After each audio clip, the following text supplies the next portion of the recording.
वो ज़माना और था जब दरवाज़ों पर ताला नहीं भरोसा लटकता था। तब खिड़कियों पे पर्दे भी आधे होते थे, खिड़की ऊपर से खुली होती थी ताकि रिश्तेदार अंदर आ सकें। जब पड़ोसियों के आधे बर्तन हमारे घर और हमारे बर्तन उनके घर में होते थे। वो ज़माना और था जबकि पड़ोस के घर बेटी पीहर आती थी तो सारे मोहल्ले में रौनक हो जाती थी। जब गेहूं साफ करना किटी पार्टी सा हुआ करता था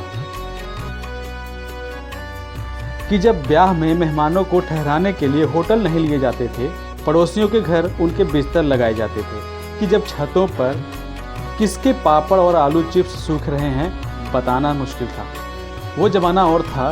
कि जब हर रोज़ दरवाजे पर लगा लेटर बॉक्स टटोला जाता था कि जब डाकिये का अपने घर की तरफ रुख मन में उत्सुकता भर देता था। वो ज़माना और था कि जब रिश्तेदारों का आना घर को त्योहार सा कर जाता था। जब 8 मकान आगे रहने वाली माता जी हर तीसरे दिन तोरई और सब्जी भेज देती थी और हमारा बचपन कहता था कि कुछ और अच्छा सा नहीं उगा सकती थी। वो ज़माना और था कि जब मोहल्ले के सारे बच्चे हर शाम हमारे घर खेलने आते थे। जब बच्चे के हर जन्मदिन पर महिलाएं बधाइयाँ गाती थी, माँ पकवान बनाती थी और बच्चा गले में फूलों की माला लटकाए अपने को शहंशाह समझता था। जब बुआ और मामा जाते समय जबरन हमारे हाथों में पैसे पकड़ाते थे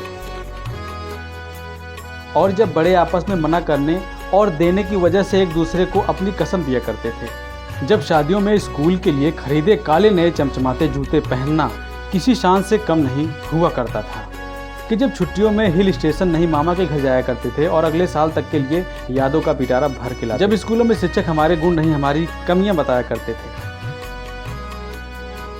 वो ज़माना और था जब शादी के निमंत्रण के साथ पीले चावल आया करते थे,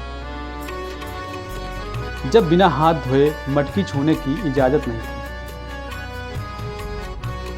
जब गर्मियों की शामों को छतों पर छिड़काव करना जरूरी हुआ करता था ताकि ठंडा मौसम बना रहे, जब सर्दियों की गुनगुनी धूप में स्वेटर बुने जाते थे और हर सिलाई पर नया किस्सा सुनाया जाता था, जब रात में नाखून काटना मना था, जब संध्या समय झाड़ू लगाना बुरा था,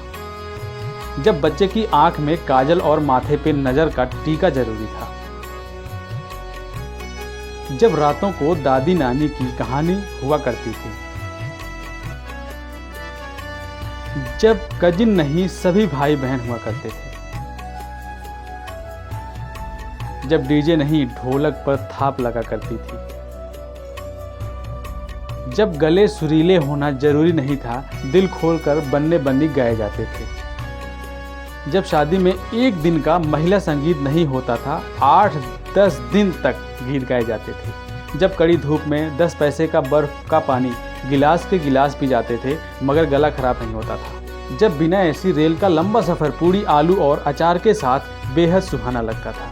जब सड़क पर बर्फ के गोले वाले काका का बचा हुआ बर्फ का टुकड़ा लिया करते थे, जब चंद खट्टे बेरों के स्वाद के आगे कटीली झाड़ियों की चुभन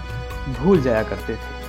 जब सबके घर अपने घर लगते थे और बिना घंटी बजाए बिना किसी डर के किसी भी पड़ोसी के घर घुस जाया करते थे, जब किसी भी छत पर अमचूर के लिए सूखते कैरी के टुकड़े उठाकर मुंह में रख लिया करते थे, जब अपने यहाँ जब पसंद की सब्जी न बनी हो तो पड़ोस के घर कटोरी थामे पहुँच जाते थे, जब पेड़ों की शाखें हमारा बोझ उठाने को बेचैन हुआ करती थी,